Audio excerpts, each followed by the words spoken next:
Tank Davis, Mario Barrios. That's next week. 26th. Yeah. It looks like hey, Tank's trying to get an easy,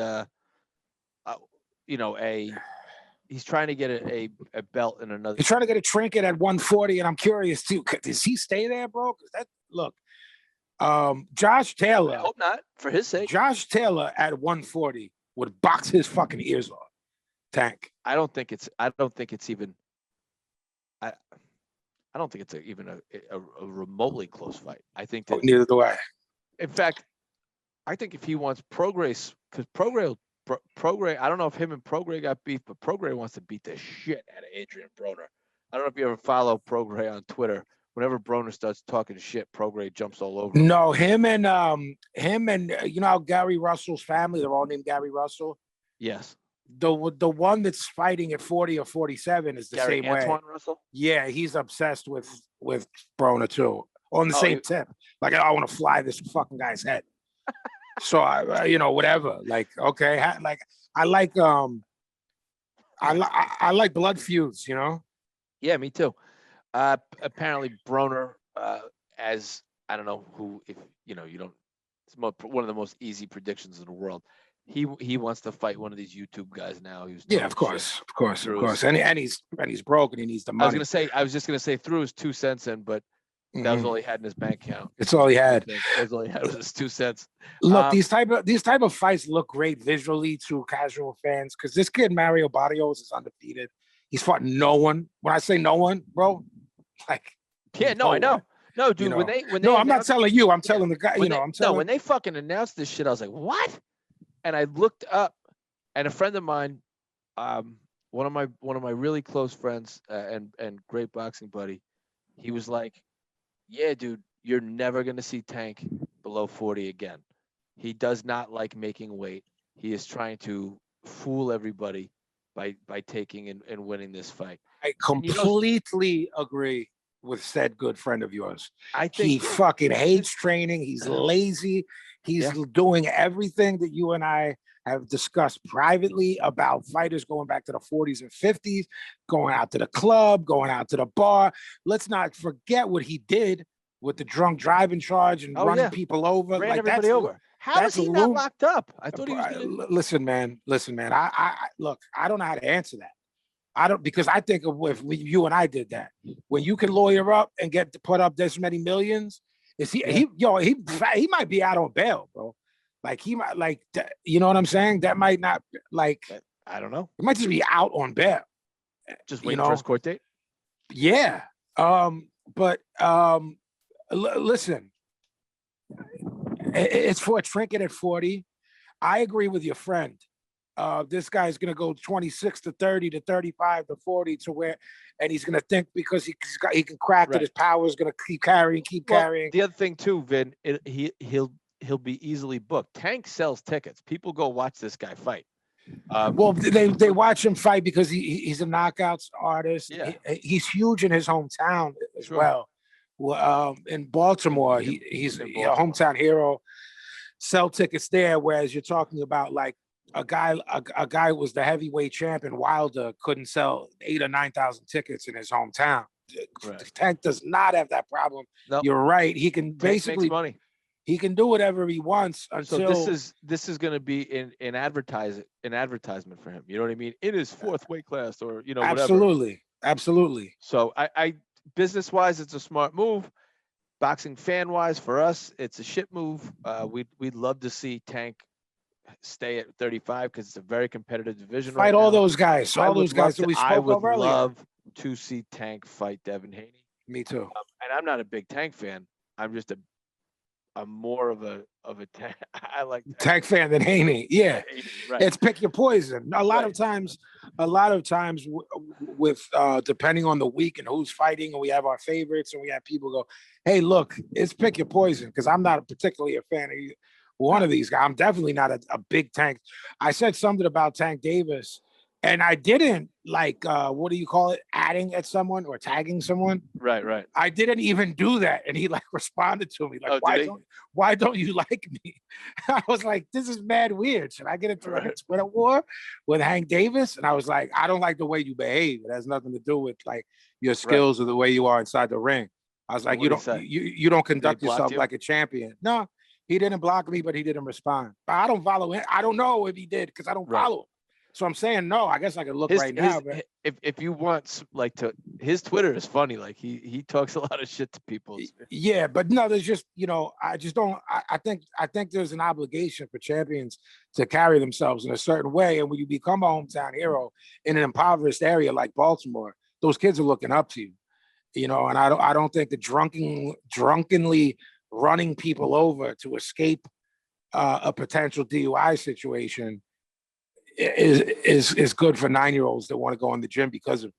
So I told him that, you know what I'm saying? In so many words. I didn't say all that. I said it's unbecoming. I don't like the way you behave outside of the ring. And that was it. It wasn't no tough guy. Shall I fight? Yeah, Tank. Listen, Tank, let me tell you something about yourself. You said, come sit on my lap. Yeah. You little tiny guy. Erickson, Lubin, Jason Rosario. Erickson, Lubin was my fucking guy until he got starched. By a Charlo. The other Charlo. By Charlo. Yeah, by Mel. Yeah. E&A. Hey, so I like that fight. I'm an Erickson Lubin guy. Look, Jason Rosario, very capable guy. Yeah. Yep. He beat J-Rock. He had him on Queer Street in Philly. During Pride Week. No, it wasn't during Pride Week. It was not. Isn't it Pride Month now, bro? Pride Month. Right. Oh. Well, who do you like in this fight, B? Because I like Lubin. I think Lubin is a good fighter. I'm gonna go as far as say this. Mm-hmm. I know this doesn't exist anymore in 2021, especially with the right promoter. I'm gonna go as far as saying this is a make or break fight for Erickson Lubin. 100%. Must win. Yeah. And Rosario can crack. And Lubinson's only loss was by what? A KO. A KO to the guy who just KO'd Jason Rosario in his last fight, which is Jermell Charlo. So Jermell Charlo's 6 degrees of separation here. Yeah, there's very incestuous things going on here with E&A right here. So well, and in terms of what's coming up, let's talk about the Don Dada, the top shots, the one-time Don Dada top shots. Yeah. Now, let's talk about Vasyl Lomachenko and Masayoshi Nakatani. And what do you think? Nakatani's only loss was tall drink of water. His only loss was to Teofimo Lopez, and he gave him fits. I gave him a good, tough fight. Before we get into predictions and all of that, I want to ask you about the shoulder, whether you think he's 100%, whether you think that's the type of injury that, at least now in this era of science, there was once a time where pitcher gets Tommy John, they're out of the league forever. Now pitcher gets Tommy John, he gets 5 miles extra on his fastball. Crazy. So where are we at? Dr. James Andrews? Did Dr. James Andrews do the surgery? Because that's who does let's hope so. I got to meet that guy. Yeah, me too. That's the guy who does Dr. James Andrew did it. But he's fine. Then Lomachenko is going to be like 135 Durant with the power. Yeah. If he did the surgery. Just where people were dead weight when they got hit with the right hand. Well, so look, Lomachenko actually got surgery. Okay. He didn't say that the sea salt healed his shoulder like Manny Pacquiao did. I went swimming in the sea and now I'm all good. Right. He got God's surgery. blue sea healed him. Yeah, I imagine that being that he's one of the top dogs on Top Rank, they had a very capable orthopedic surgeon that did the surgery. I followed it. I don't know if you did. I followed like from the day after everything. Yes, I saw every move he made in rehab. I watched. You know what I'm saying? So there's two things going on here. One, he unable to throw his hands like he should have, or move his hands like he should have against Lopez because of his shoulder, or, and you guys are going to hear me say this on episode 7 or episode 700. That is my telltale sign of a fighter who is on a big downturn when they can't let their hands go anymore. So was it because, or it takes them a long time to warm up, which both those things happened in Loma's last fight. So you just said Erickson Lubin is in a do or die, make or break fight. Lomachenko is as well. I agree. At this age and this weight. I agree. And I don't think it's do or die win. I think it's do or die look spectacular. Exactly.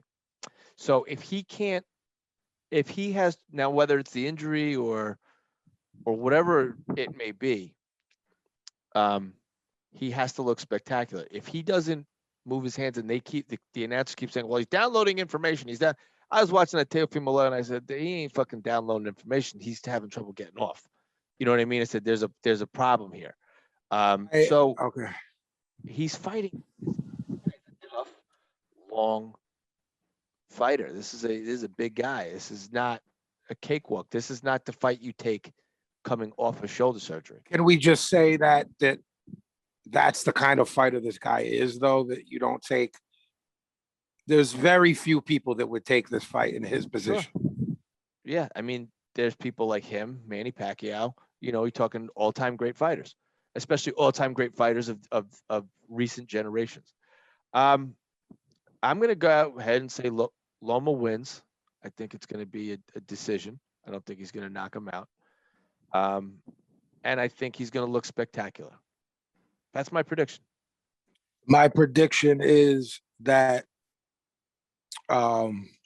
Nakatani's corner stops it late. Okay. 10th or 11th. Fucking Vinny. I like it. Not because, like we always talk about, there's those Julian Jackson punches. Then there's accumulative punches. Then there's this guy's just fucking frustrating the fuck out of me. Right. I see him busting him up in the corner being like, look, he's not damaged or anything like that. You're not going to win. But he's busted up and there's no reason for this. You know what I mean? To take further punishment, sure. Yeah. So I think Loma wins in a stoppage by his corner late. What do you think about my little shot fighter metric that I use? It's, to me, it's always the first sign when they can't get off. You know what I mean? And you can tell that their brain is telling them to throw the punch, and they just can't throw the punch. I agree with it wholeheartedly. You applying it to Lomachenko was nauseating me. I was mad at you. If he's fucking right, I'm nauseated right now. Because what I'm saying is, I'm not saying I'm right. If you watch the second half of that fight, that is who Lomachenko is. Right, but it took him a long time to get started. Well, he got the shot. I don't know what that is like, cortisone. I don't know. I've had it. I don't know. It's immediate. If it was numb, I don't know. See, here's the other thing. And when you said he's there, people do say, hey, this guy takes 2, 3, 4 rounds to download. And the first couple, that's what I thought was happening. I quickly realized it wasn't what was happening. But there's also, this is an argument for another time. We could do a whole episode on it. Those early rounds that went to Lopez, he really wasn't landing anything. I mean, it's more of a matter of, I guess I got to give this round to somebody. But at least this guy's moving his hands. Right. But he was picking everything off. He didn't land anything. If you're not returning fire, I can't give you. You know what I mean? I understand that. I'm not giving you the round, but I'm just saying, like, there is not a question to anybody who has any understanding of the sport who won the second half of the fight. He won 5 of the last 6. But if you give away the first 6 or 5 of the first, I had it a draw. I had it a draw. I had it a draw that night, and I watched it a couple times still, and that's where I come to. I gave him 1 of the first 6, and I gave Lopez the 12. So that's a draw. But what I'm getting at more is not necessarily analyzing that particular fight. If I see that Loma can't get off, whether it's because of an injury, I don't give a. So guys out there, I'm not saying, oh well, if he didn't get injured, he would have done this. Well, if my aunt had balls, she'd be my uncle. You know what I'm saying? Yeah, if the nun had balls, she'd be a priest. Right. that's one of the most way to kill a discussion or a point when people do that. So yeah. what I'm saying is, you could have your orbital broken, and that's what ruins your career, or that's what stops your career. If it's because of his shoulder, it doesn't matter. He still can't get off offensively. Some guys, they just can't throw the punch that they want. Well, it gets to where their mind knows what to do, and their body is not responding to that. They're still mentally the superior fighter in there, and then they're just not sharp. Just like what happened to your hero Joe Smith, catching Bernard at the right time made him look like $1 million, even though a 45-year-old. Are we talking Bernard about Hopkins? The great Joe Smith Jr. I was trying to wedge it in there for you since you did it. Yeah. I mean, come on. He's the great Joe Smith Jr. Drastic Mastic, baby. He would have beat any version of Bernard Hopkins. No. That's very disrespectful. I can't even get through. Yeah. I can't even get through that. Yeah, that joke and that promo. That joke, because no. Look, Bernard should have been beaten a long time before that. He wasn't. And again, not to go down that rabbit hole of Bernard Hopkins' career. Hey, but, listen, let's not like just we just gleamed over it. Nakatani's very capable, man. He has one loss, listen. And he has a law. His loss is to a guy who is in the current pound for pound on everyone's list, even though you don't like pound for pound. On everyone's list, that kid, Teofimo Lopez. Well, I don't. I'm starting to like pound for pounds because everyone hates our pound for pound. Anyone that dislikes our pound for pound just shows how puny their brain is. It's like a pea-brained boxing IQ. I like the guys who are like, hey, can you swap this guy for this guy? Why? Somebody said, "Where's blah blah blah," and it was so offensive.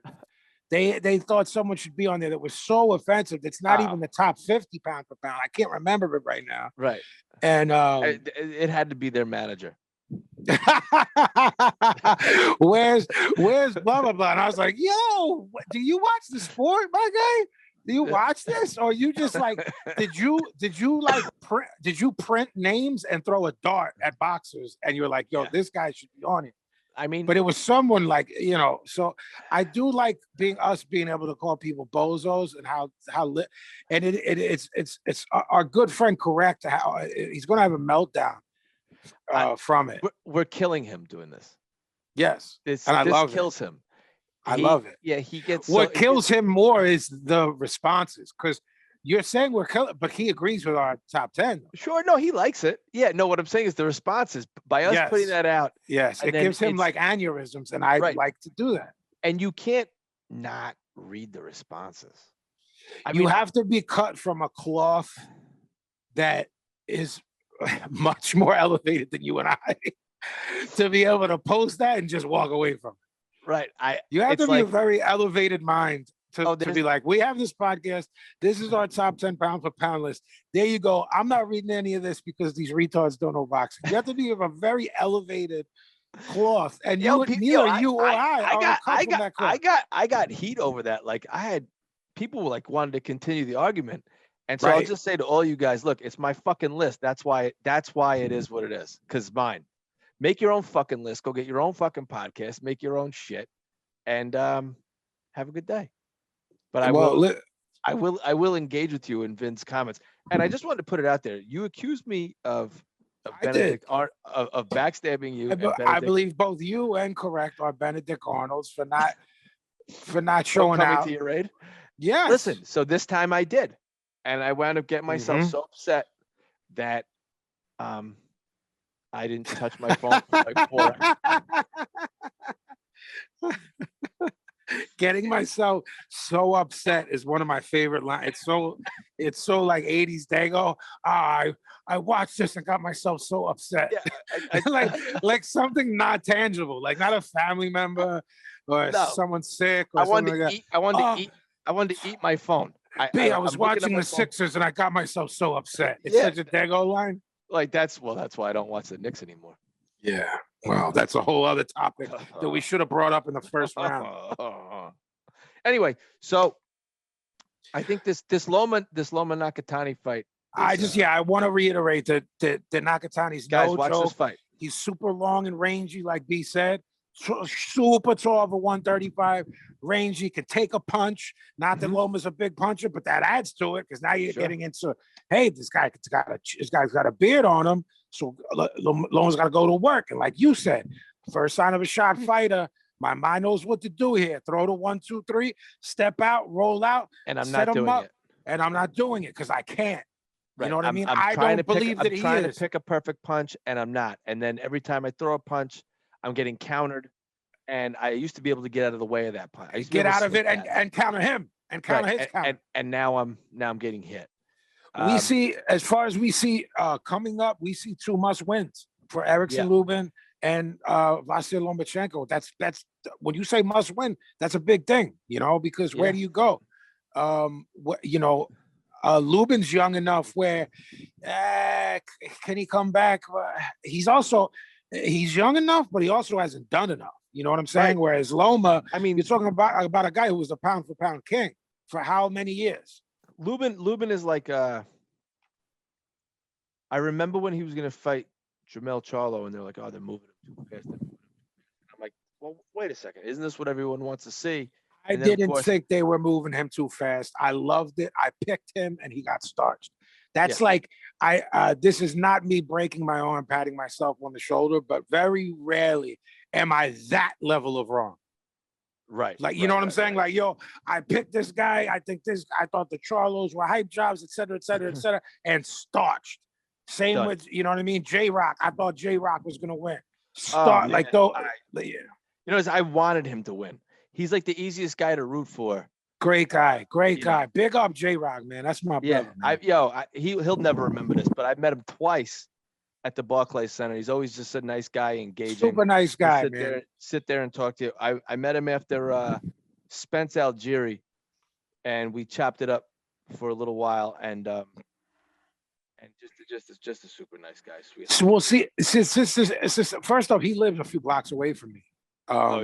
Yeah, but he also goes. That's ridiculous. That's unnecessary. That's ridiculous and disrespectful. I feel bad for him. I wouldn't want to be your neighbor. You'd probably make noise. Yeah, you would love to be my neighbor. No, you probably but he's always at the fights at the ECW arena. You know how small that place is. So you basically shoot the shit with everybody in there. And it's it's not a Hollywood venue. If you're there, you're a sick maniac fight fan. If you're there. Like there is nobody there to be seen or be seen, you know what I mean, or get dressed up for. If you're in that venue in South Philly for a card, it's because you're a sick maniac and you need help because you love boxing that much. You know what I'm saying? So sometimes Eric Kelly will come down and he won't let me watch the fights because he doesn't care. He wants to talk about who the girls that look good in there, and But yeah, J-Rock's always there.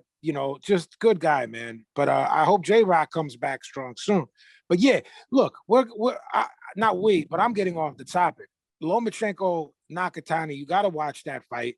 And Nakatani's a real guy, man. Like I said, one loss to a pound-for-pound guy.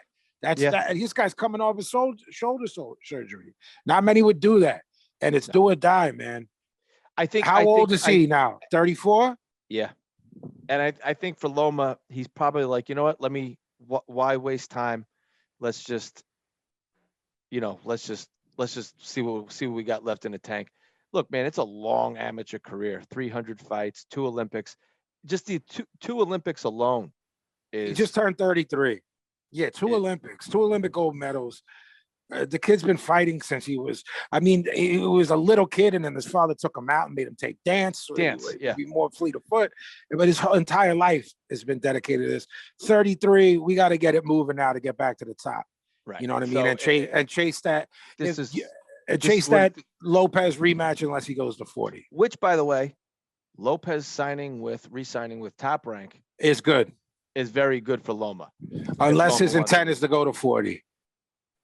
Yeah, but I have, look, man, promote. I mean, unless that's his, I don't think so. I think Lopez seems to want to chase greatness as well. So I think he is absolutely going to 40 and 47 by the time he's done. Absolutely. He's a big boy. When does he do it? I don't know. He looked, look, man, him and Loma didn't look like they should be in the same ring on fight night. Right. That's how much bigger he is, naturally. And Loma's small for 35. And I'm shocked that he came out and said it. Yeah. I'm not going back down to 30. Right. I was shocked by that. Right. So that's where we're at, man. All right. Our pound for pound list remains the same. Things can change. Hey, can't they? Fuck you guys if you don't like it. How many pound for pound guys? Inoue, Loma, a couple guys are coming up. You know what I mean? Yes. Someone that takes an L to be off. Someone, you know. Yeah, I say anyone who doesn't like our list, fuck you, make your own. Make your own list. Yeah. How about that?